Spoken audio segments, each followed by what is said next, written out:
चिंतन की दृष्टि से देखते हैं तो अनर्थ दंड वास्तविक रूप से मन, वचन और काया तीनों से ही युक्त है। और उसमें अपन दुश्रुति जो है इन मन से भी आचार है, अपन ध्यान भी उसी में आ जाएगा। और कायकृत अपना जो है अनर्थ दंड है, काय भी आ सकता है, और वचन से दुश्रुति बोलने के अर्थ में भी आ जाएगा। तो ये अनर्थ दंड को मन, वचन, काय से भी जोड़ करके अपन आश्रव, पैसे भी आश्रव के निमित्त कारण तो मन, वचन, काय ही है। कोई भी कर्म का आश्रव अगर अपना होगा तो बिना योग के तो संभव है ही नहीं, है ना।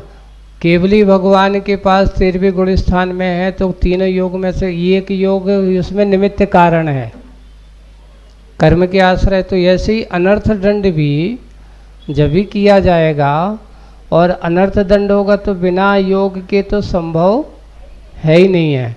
कसाय भी होंगी तो 3 मन, वचन, काय के निमित्त बना करके ही किया जाती है। ऐसे ही पुण्य की क्रिया भी होगी तो मन, वचन, काय पूर्वक ही होगी। पाप की क्रिया होगी तो वह भी मन, वचन, काय पूर्वक ही होगी। तो शुभाश्रव और अशुभाश्रव ऐसे ही अनर्थ दंड में भी मन, वचन, काय को निमित्त बना करके, तीनों को बना करके अगर अपन कहते हैं तो उसमें कोई बाधा नहीं है। हमारे निमित्त से अगर बहुत सारे लोग, आपने जो कहा आयोजन किया, बहुत सारे लोग अगर पुण्य का संचय करते हैं तो आयोजकों को भी पुण्य का संचय कराने वाला वो व्यक्ति जो होता है ना, अपने यहाँ लिखा है कि जो व्यक्ति मंदिर बनाता है उसको तो पुण्य लगता ही है, ठीक है। मंदिर बनाने वाले के पास, अब जो मंदिर में जो लोग व्यक्ति आते हैं वे पुण्य कमाते हैं, तो बनाने वाले के हिस्से में उसकी पुण्य का छठा हिस्सा आ जाता है, उसका पुण्य कम नहीं होता। जैसे कि अपन LIC करते हैं ना, LIC वगैरह, तो आपको LIC करते समय पैसा अपन देते तो आपके पैसे में से कोई कटौती होती क्या? नहीं होती। लेकिन एजेंट को कमीशन मिलता कि नहीं मिलता, है ना। तो वो आपके पेमेंट में से तो नहीं हुआ, उसका पुण्य तो हुआ, लेकिन जो काम करने वाला है जो होता है वो एजेंट की तरह हो जाता है, उसका कमीशन क्या होता है, बढ़ता चला जाता है। इसलिए अपने आप को यही समझ लेना चाहिए कि हम अच्छे सच्चे मन से, उसमें किसी प्रकार की स्वार्थ भावना नहीं होना चाहिए। हमारा भाव ये होना चाहिए कि सब लोग अच्छे से क्या करें, धर्म ध्यान करें, पूजा आयोजन इतना करते हैं, कोई भी अपन इस प्रकार का करते, इतने सारे लोग आकर के पुण्य कमाते हैं, और पुण्य कमाते तो पुण्य का संचय करते हैं। तो उसमें वो कार्यकर्ता व्यवस्था करता है, कभी कभार पूजा करता है, कभी आदि करता है, कभी पूरी करता है। तो आदि करे तो आदि का पुण्य तो पक्का है, जितने अर्घ चढ़ाए उतने तो पुण्य पक्का है, लेकिन कराने वाला कमीशन भी पक्का है।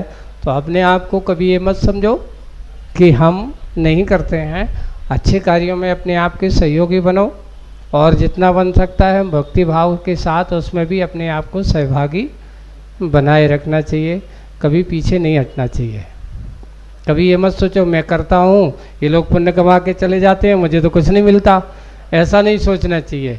ऐसा सोचना चाहिए हमारा पुण्य छीण होता है। अपन ये सोचना चाहिए कि जितना बन सके लोग आओ यहाँ, तो जितना तुम कमाओगे, ये कहा कि जितना इन्वेस्ट करोगे हमारा उतना कमीशन और बढ़ेगा। तो अपने आप को इनकम इतना है कि ये अगर ऐसा हो जाए तो इतना काम होना है, दान दाता अच्छा मिल जाए, ये करता है, ऐसा सोचने में हमें पाप का बंध नहीं होता। ये अगर हम अपने इंद्रियों और भोगों की पुष्टि के लिए सोचेंगे तो पाप का आश्रय होगा, है ना। और मंदिर बनाने के बारे में सोचेंगे, ऐसे काम हो जाए इसके बारे में सोचिए, तो वो आपका वो जो आयतन बनाने का है वो पाप आयतन तो है नहीं। अगर तुम अपने घर के बनाने के बारे में ऐसा दिमाग लगाओगे ना तो नियम से पाप का आश्रय होगा। और मंदिर के बनाने के बारे में सोचोगे, जितना सोचोगे उतना पुण्य का, और नए नए तरीके, नए नए अपन कुछ काम करने के लिए अच्छे से लोगों को समझाना है। कोई कभी कभार जो रूठ जाता है उसको मनाना भी पड़ता है, काम करना पड़ता है, भैया इस प्रकार के हमें काम करना है, इससे करना है, तो उसको काम करते हैं तो उसमें भी अपन को मना करके अच्छा कार्य करते हैं तो उसमें हमें कभी भी पीछे नहीं है। एक अपने यहाँ लिख जाता है, कहा जाता मर जाऊं मांगू नहीं अपने तन के काज, है ना, और परमारथ के काज में मोह ना आवे लाज। ये उद्देश्य होना चाहिए कि मैं मर जाऊंगा अपने लिए, कि मैं भूखा भी मर जाऊंगा तो पर मैं किसी से मांगने नहीं जाऊंगा। लेकिन अगर मंदिर की बात है, धर्म की बात है, तो परमार्थ के काज में, ऐसे परमार्थभूत के कार्य में मोह ना आवे। अगर कोई से मांगना भी कर, हाथ भी फैलाना पड़े, भैया वो कहे तुम्हें हमारे चरण भी छो तो ठीक है, तुम भगवान के नाम पर तेरे चरण भी मंजूर है ना, तुम बड़े हो, तो इस कार्य के लिए अपन अच्छे करते हैं तो उस कार्य को भी अपन अच्छा है करते लेना चाहिए, करने में कोई बाधा नहीं। जब अपन मंदिर जाते हैं तो हमारे मन में ये भाव होना चाहिए कि हे भगवान, मैं भी वो दिन कब आए कि मैं भी आप जैसा भगवान बन सकूं, है ना। मेरा भी संसार का परिभ्रमण, जैसे मैं यहाँ घूम रहा हूँ, मस्ती को कर रहा हूँ, तो हम मंदिर जाते हैं तो भगवान की मुद्रा देखते हैं, तो भगवान की जब मुद्रा देखते हैं तो उसमें हमें भी ये देखना चाहिए कि भगवान मेरे अंदर भी ऐसे आप जैसे भगवान बनने की क्षमता है ना। तो मेरे अंदर ऐसी क्षमता है तो वो क्षमता मेरी कब प्रकट होगी, ऐसे भाव करते हैं। और जब अपन मंदिर जाते हैं तो हमारे मन में इधर उधर की मस्ती के भाव नहीं आना चाहिए। मंदिर जाते हैं तो बिल्कुल अपन, जैसे घर में अपन ने अभी पाठशाला तुम्हारे हो, है ना, तो आपको बिनती सिखाई जाती हैं, तो हिंदी वाली जो बिनती होती ना, प्रभु पतित पावन में अपावन, तो अच्छे से गाते हुए गुनगुनाते हुए, और नहीं है तो और अच्छी बड़े हो जाओगे तो फिर बाद में और बिनती आती हैं, सकल गेय ज्ञायक तदपि, ये अरहंत भक्ति है। ऐसी विनतियों को याद करना चाहिए। और जब हम ऐसे अच्छे गुनगुनाते हुए तो इधर उधर के विकल्प नहीं आते, तो अरहंत भगवान के गुणों का चिंतन होता है, तो अच्छे से मन में, और कुछ नहीं आता हो तो नमो हरिहंताड़म तो आता ही है, ठीक है, तो मन में नमो हरिहंताड़म अच्छे से ऐसे करते हुए मन में जोर जोर से नहीं चिल्लाना, नहीं तो कहीं लड़की पागल तो नहीं हो गई, क्या हो गई, रोड में जा रही है चिल्लाती जा रही है, नहीं, मन में अच्छे गुनगुनाते हुए ऐसे। तो इससे क्या हो, जब अपन ऐसे पाठ करते हुए जाते ना तो अपना मन इधर उधर नहीं भागता। और जब अपन मंदिर करके वापस जाओ और जा कर के अपने फिर बाद में अपने दूसरे काम में करो। तो हमें मंदिर जाते हुए इसलिए जाना कि ये भगवान मेरे अंदर भी ऐसी क्षमता है, मैं भी आप जैसा कब बन सकूं, मैं भी इस संसार की मोह माया से बच कर के, कसायों से दूर हो कर के, इंद्रियों के विषय से दूर हो कर के मैं भी अपने भगवत स्वरूप को प्राप्त करूं। नहाए बिना, है ना, और झूठे मोह मंदिर क्यों नहीं जाते, तो ये बात है। सबसे पहले देखो अपन कहाँ जा रहे हैं, मंदिर। मंदिर जाते हैं, आप लोग घर में रहते हो, है ना, और घर का माहौल क्या होता है कि आप लोग कभी कभार जैसे टॉयलेट भी जाते हो, नहीं बिस्तरों पे बैठ जाते हो, वो सोफा पे बैठ जाते हो, वही कपड़े पहने रहते हो, तो शुद्धि नहीं रहती, ठीक है। और बाहर बाजार आजार घूमे आता है, स्कूल से भी आ जाते हो, दिन में एक बार तो नहा लिया, अब तुमने नहीं नहाया तो फिर तुम्हारे शरीर को इच्छा, ये बताओ जब तुम नहाते नहीं तो तुम्हें कैसा लगता है, ये शरीर गंदा सा लग रहा है ना, तो मन अच्छा नहीं होता।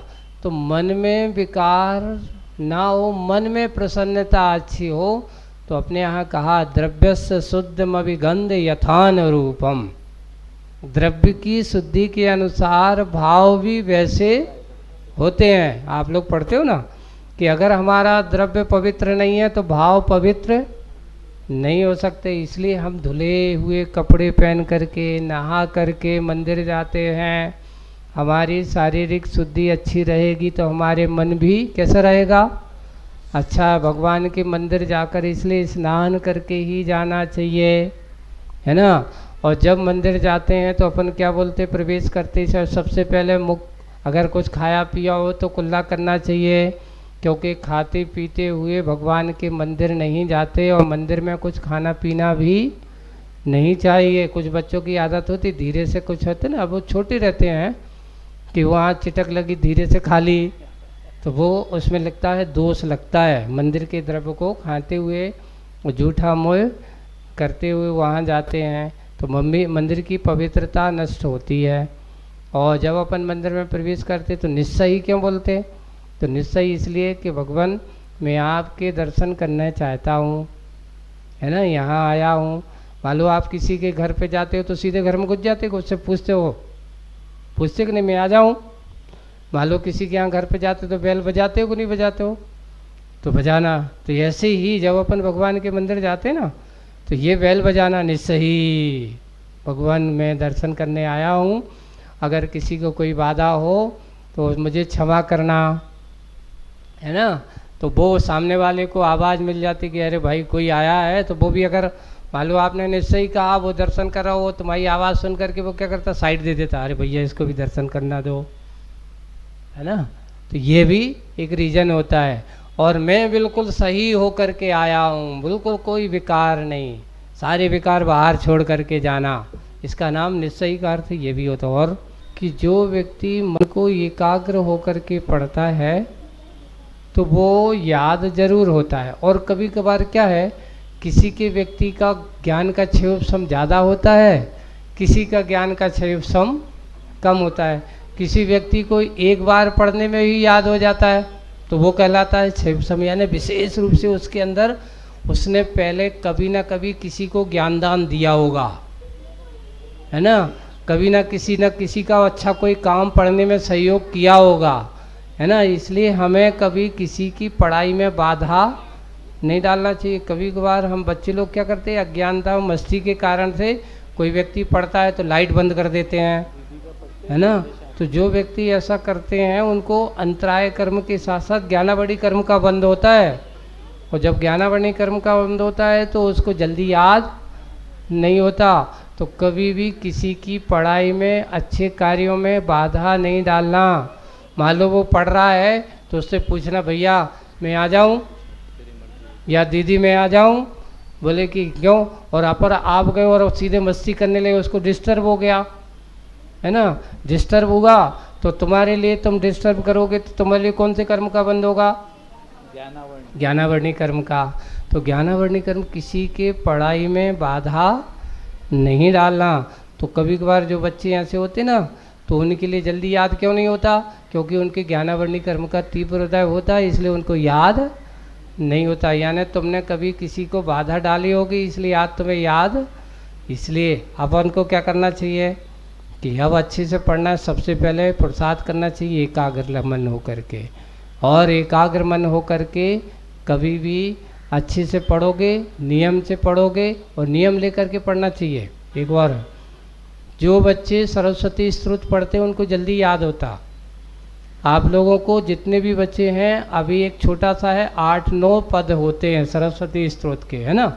तो अभी तुम लोग पाठशाला आ रहे हो ना, दीदी को बता देना, हम दीदी को कह देंगे तो वो तुम्हारे लिए सरस्वती स्तोत्र पढ़ा देंगी, ठीक है। उसको याद जरूर कर लेना, लेकिन मात्र 8 है, छोटा सा है। और एक छोटा सा काव्य और है कि भगवान जब भी ऐसा हो तो अल्पश्रुतम सुतवतम, भक्तांबर का एक छंद है, हे भगवान मैं अल्पज्ञ हूँ, मैं आपकी भक्ति करना चाहता हूँ। तो ऐसा पढ़ते हैं तो उनकी भी ज्ञान की वृद्धि होती है, ठीक है। तो अपन को अब कभी भी पढ़ाई करना तो कैसे करना, नियम के आध घंटा पढ़ूंगा, आध घंटे तक ना टीवी देखूंगा, ना मोबाइल देखूँ, ना किसी से बात करूंगा, मौन। समझ लें, देखो कैसे याद नहीं होता, अच्छे याद होगा। क्या नहीं मिलेगा तुम्हें, पुण्य चाहिए है, अपने पापों का क्षय करना है, तो सबसे पहले हमें क्या करना पड़ेगा, नमो हरिहंताणम।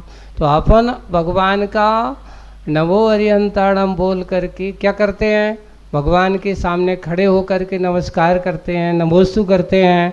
तो नमोस्तु करके हम अपने आप के पापों का क्या करना चाहते हैं, क्षय करना चाहते हैं, पापों का नाश करना है। तो नवोकार मंत्र को अच्छे से हाथ जोड़ करके देखो। एक और सुनो बच्चे, भगवान के सामने अपन जाते तो हाथ कैसे जोड़े जाते हैं? हाथ जोड़ के बताओ। ये गलत, अच्छे से जोड़ो। देखो हाथ कैसे जोड़ना चाहिए, जे हमारे हाथ कैसे होना चाहिए, इधर। कई लोग बच्चे मुंह में डालते हैं, कई नाक में डालते हैं, कई इधर दर्शन करते समय मुंह में हाथ डालते हैं। गलती, इसमें पाप पड़ता है। इसलिए कभी भी मंदिर जाते तो अपने हाथ देखो कैसे, देखो मेरे हाथ कैसे है। अंगूठा ऐसा नहीं रखना, अंगूठा कैसा नहीं रखना। कभी हाथ जोड़ते समय अपने अंगूठे ऐसे नहीं होना चाहिए, ऐसा झुका हुआ, ये फूला हुआ। कैसा फूला, देखो कैसा लग रहा है, शंख जैसा लग रहा है ना। जब अपन ऐसा करते हैं तो अपने अंदर एक अच्छी एनर्जी तैयार होती है, एनर्जी तैयार होती है। ये अपना अंदर जो है ना, ये जो है ना, ये बहुत पावरफुल होता है, ये अपनी गदिया है ना। जब अपन ये करते तो दोनों आपस में मिलते हैं ना, तो इससे एक बहुत एनर्जी तैयार होती है। और अच्छे आंख बंद करके ऐसे खड़े हो जाना चाहिए इधर उधर ने, और अच्छे से बोला नमो अरिहंताड़म, हंसते हुए नहीं, नमो सिद्धाड़म आदि ऐसे बोल करके नमस्तु करना चाहिए, है ना। और ऐसे हिलाते हुए और इधर उधर के मस्ती करते हुए ये नहीं, है ना। तो अगर अपन सीधे सीधे करते हैं तब हमें पुण्य मिलता है। तो इसलिए भगवान के सामने अगर आप पंच परमेश्वरी का नमस्कार करके उनको नमोस्तु करोगे तो हमारे लिए पुण्य मिलेगा, और नहीं करोगे तो भगवान कहते हैं हम ऐसे लोगों को कुछ नहीं देते। मस्ती करने वालों को पुण्य नहीं मिलता, भक्ति करने वालों को क्या मिलता है? पुण्य मिलता है। ठीक है। क्या होता है कि तुम लोग हो गृहस्थ, वैसे तो हम कहेंगे देव की अलग करो, शास्त्र की अलग करो और गुरु की अलग करो, और अच्छी बात है। लेकिन तुम लोगों को क्या है, तुम लोग हो व्यापारी लोग, तो भैया एक काम करो, एक में तीनों को निपटा लो, है ना। तो आप लोगों को क्या है कि वो एक मार्ग बना दिया गया है कि चलो संयुक्त रूप से, और फिर बाद में धीरे धीरे हुआ तो उन्होंने कहा कि अब देव शास्त्र गुरु अनंत अनंत सिद्ध परमेश्वरी और नव देवता पूरे सब निकाल लो मैं, तो नव देवता में पूरे सब कुछ समा गया। तो अब ऐसी भी है, तो इसको संयुक्त नित्यमय पूजन, सामान्य पूजन, देव शास्त्र गुरु की पूजन करके अपने आप को। और अगर तुम्हारे पास है तो मैं तो कहूँगा देव की अलग करो, गुरु की अलग करो, शास्त्र की अलग करो, और अच्छी बात है। तुम्हारे पास जितना समय है अलग अलग कर लो कि आज हमारे मूल नायक पार्श्वनाथ हैं, पार्श्वनाथ की पूजा अलग करूँगा। गुरु महाराज हैं तो अपने गुरु महाराज की पूजा अलग करूँगा। जिनवाणी की पूजा विधि है तो जिनवाणी की भी पूजा कर सकते हो। जितना अच्छा समय है तो उसके हिसाब समय के अनुसार आप कर सकते हो, उसमें हाँ करने में कोई बाधा नहीं।